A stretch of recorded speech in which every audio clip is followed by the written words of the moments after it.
OK，大家好。咁就嚟緊咧就會測試一下最新嗰隻WannaCry 呢隻 ransomware 嘅 outbreak 啦。咁其實同類型咁嘅測試，其實之前響 Locky outbreak 得好犀利嗰陣時，我哋都已經做過一次。咁今次都好多朋友嚟問啊，究竟Kaspersky 係咪都可以 defence 到呢隻新嘅 ransomware 咧？咁一陣都會做一 demo 俾大家睇下。咁因為呢隻咧就係最新嘅ransomware 啦，咁啊都係啱啱今日係13號啊，今朝早揾到一個即係響真正嘅一個ransomware 嚟嘅，即係我哋響某啲地方度撈到翻嚟嘅，咁啊唔係一個假嘅 sample，而係一個真嘅 ransomware 嚟嘅。咁before 個第一個測試咧，咁我哋會先熄咗 Kaspersky 先啦，咁啊 run 一次個 ransomware。咁啊，sorry 啊，你大家睇到呢個 ransomware 係真嘅嚇，咁我會先而家unzip 咗佢先啦。咁啊，因為佢呢個 sample 因為 send 嚟嗰陣時就要小心啲，咁所以我要 rename 翻佢做 execute。咁我哋見到呢次呢個 ransomware，即係我哋未 detail 知道佢佢個運作同之前係咪有唔同啦。咁但係就我哋見到都同之前嗰啲 ransomware 個分別都幾大嘅，係啦。咁但係 anyway 而家就先run 咗佢一次先啦嚇，因為我見到佢 encryption 個速度都幾快嘅，係啦。咁你見到一 run 佢已經 encrypt 晒㗎啦啲 file。咁我估計啊，我都唔係好 sure 啊，我哋未係啦，仲頭先所講啦，未 detail 去睇啦。我估呢隻 ransomware 應該係唔需要 connect 上 internet 嘅，佢直接響嗰部機度就可以做到 encryption 㗎啦。咁其實基本上你頭先見到個速度極快啦嚇，咁啊你見到 desktop 嗰度啲 file 全部 rename 晒，啊叫呢個點 WNCRY 嘅係啦，WNCRY 嘅，咁你見到速度好快，佢應該仲未 encrypt 完嘅。當佢 encrypt 晒之後咧，佢就當然好似平時咁啦，好似之前 Locky 咁樣彈個 screen 啊，叫你俾錢啊咁樣。咁我哋都見到呢一隻就可能佢嚟緊 target 都唔係淨係歐洲，你知道好多時之前啲 ransomware 可能target 某一啲國家咁，但係呢一次其實我哋見到呢個 ransomware 佢target 緊係都幾多唔同嘅 region 嘅。咁特別啦，呢一次其實亞洲區其實台灣咧，以我所知 outbreak 得好犀利嘅，係啦。咁所以咧，你見到佢呢個俾錢嘅 website 咧，sorry 嗰個 screen 咧，咁其實可以揀唔同嘅語言嘅，即係佢驚你唔識睇下，咁啊基本上繁簡英啊即係總之你普遍見到嘅 language 咧都會有㗎啦已經。嗱咁同埋你見到 encryption 速度極快嘅，咁你見到呢啲 file 已經被 encrypt 晒㗎啦，咁啊。首先呢一 part 就即係俾大家見一見，即係大家都唔希望見到嘅畫面啦嚇，咁同埋都證實呢個係真嘅 ransomware 嚟嘅。OK，咁跟住我要做嘅嘢咧，就當然會 roll back 翻個 snapshot 啦。OK，roll back 翻 snapshot。咁嚟緊當然會測試嗰樣嘢咧，就係講緊係 Kaspersky 係咪有效地可以 defence 到呢一類嘅 ransomware 咧？咁啊，要等一等先啊。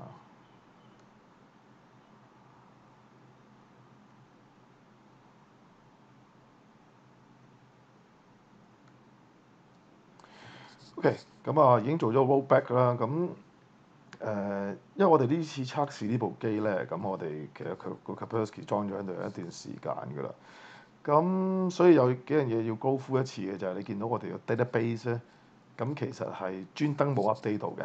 咁但係我哋唔係建議大家咁樣做啊，即係如果用緊 Kaspersky 嘅用戶，唔使 update 都得嘅。原來絕對唔係咁樣啊，即係我哋只係想講我哋呢個 detection 嘅一個好特別嘅 engine 咧，System Watcher，我相信好多即係用緊 Kaspersky 嘅朋友應該聽過。呢一個 module 唔需要好 frequent 咁樣 update 個 database，咁佢亦都有可以即係發揮到佢嘅功效，但係並唔代表講緊我用緊 Kaspersky 嘅用戶個 database 唔需要 update，並唔係咁嘅意思係啦。咁但係你見到而家我哋個 database 嗰個 update 係七月嘅，上年7月嘅16年嘅，咁一陣我都唔會 update 嘅咁同埋高呼一次嘅 setting 啦，咁因為我諗之前已經有睇過我哋 Locky 嗰個 demo 咧，咁咧大家都知道我哋專登熄晒所有 real time protection 係啦，咁模擬緊一次嘅 zero day attack 模擬緊嘅 zero day attack 即係等於我揾一隻新嘅 virus 入咗你部機度，然之後 run 過晒我啲所有 real time protection 嘅情況一樣。咁但係當然啦，我哋所謂一個守尾門嘅 detection 咧，就係叫 system watcher 叫 system watcher。咁或者都再講多一次啦，system watcher 做緊嘅嘢咧，就係當個 Kaspersky 見到呢個 object，我哋 clarify 咗為之一個 unknown 嘅 object 咧，而我哋個 detection 嘅 engine 全部 bypass 晒，而我哋 clarify 咗一個 unknown 嘅 object，我哋就會開始 keep 住 monitor 緊呢個 object 做緊嘅嘢。咁 once 佢係嘗試改我任何 system 裏邊嘅，譬如 registry 或者想改我電腦裏邊啲 file 咁咧我會即時會做咗個 backup 嘅。如果改我 registry，我即係做咗個 backup。佢要改我啲檔案，我即時會做咗一個 real time 嘅 backup。係啦，咁當我哋見到呢個 object 真係有問題喎，係啦，咁咧我哋首先會停咗佢嘅運作，停咗呢個 object 嘅運作，即係譬如佢係一個 ransomware，可以繼續再做嘅 encryption 啦。從而如果有少部分 file 被 encrypt 咗咧，我哋係可以 roll back 得翻嘅。嗱，咁一陣個 demo 應該都可以睇到佢 roll back 嗰個效果。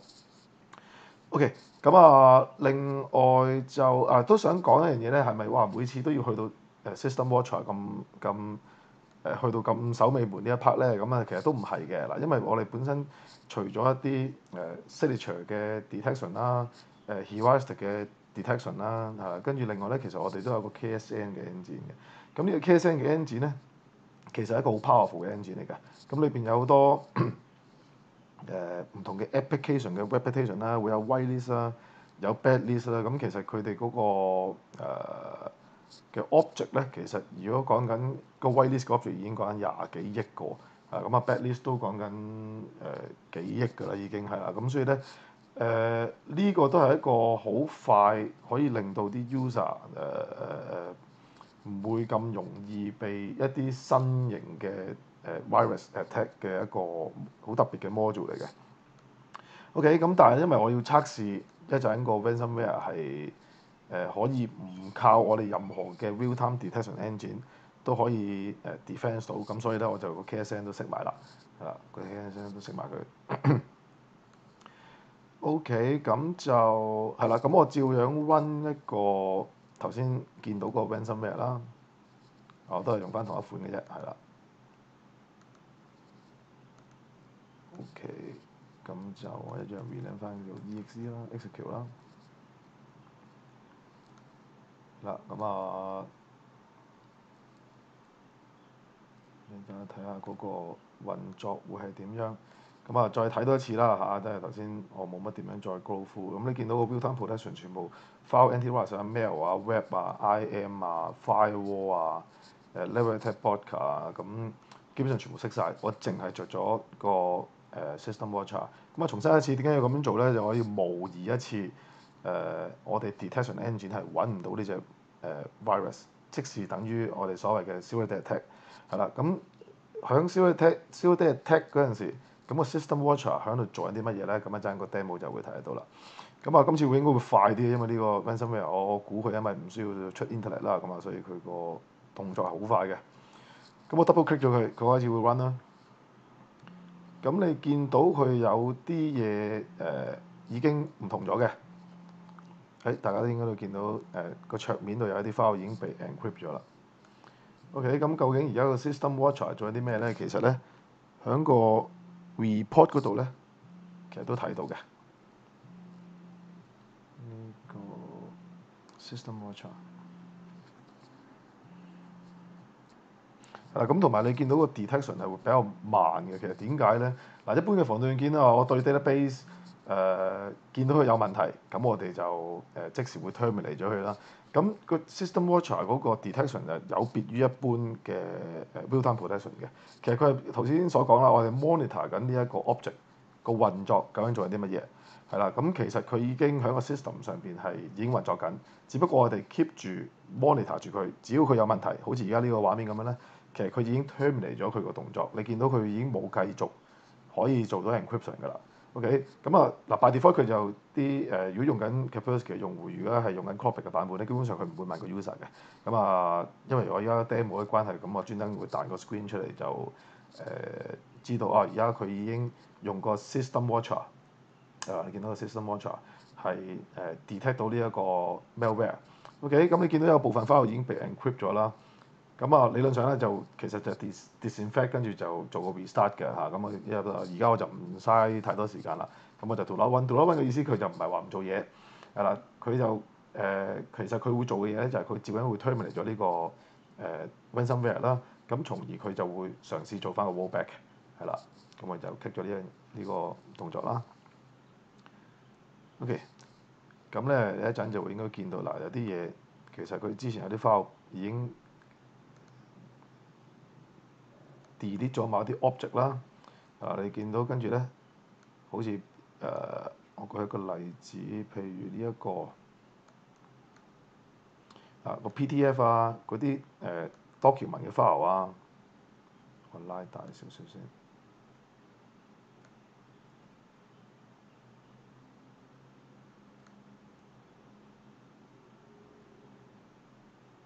OK，係啦，啲 document 啲PDF 嘅 file 因為呢一個 object 而 delete 咗，或者我哋叫做之前俾佢 encrypt 咗啦，因為佢係 encrypt 完之後 delete 咗個原本嘅 file 啊嘛。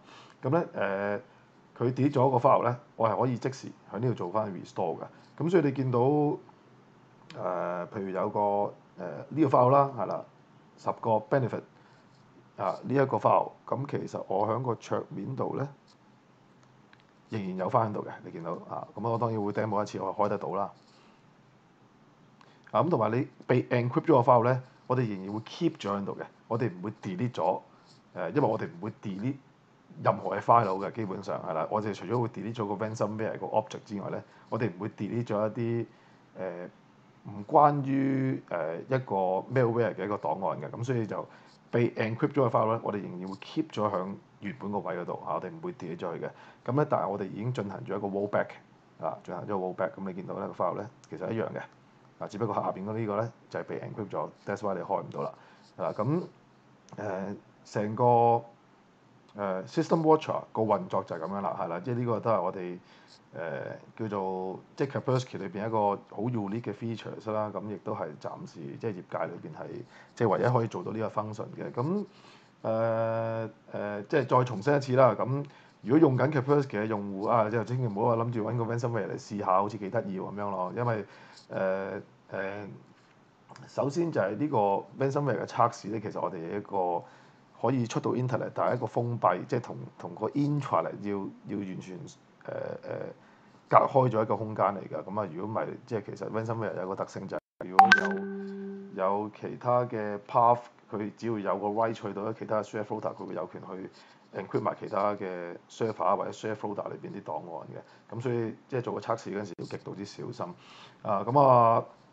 基本上今日個測試就係咁樣啦。再高呼一次咁，其實講緊只要用緊 Kaspersky 即係 version 10嘅用戶記住一定要着呢個 System Watcher 嘅功能，同埋記住要着個 KSN 呢個 function，因為呢個 KSN 個功能咧亦都係相對可以好快地咧係可以去defence 到一啲好新嘅malware 嘅。咁因為我哋都唔希望每一個 object 都要去到 System Watcher 呢個 analyze 嘅 module 係啦。希望盡量都係靠一啲 real time detection 嘅 engine 就已經可以阻隔得到係啦。咁所以咧keep 住 update 着晒protection 着埋 KSN 記住着埋個 System Watcher。咁我哋基本上咧就見到我哋都係一個好 efficient 可以detect 到啦，同埋 terminate 到啦，同埋 even 可以 rollback 到一啲 ransomware 做到嘅 action 嘅。OK，咁今日就去到咁多先，因為希望今日都係盡快俾啲 update 大家知道原來 Kaspersky 都可以 defence 到一啲好新嘅 ransomware 嘅，就係咁樣啦。唔該晒，thank you。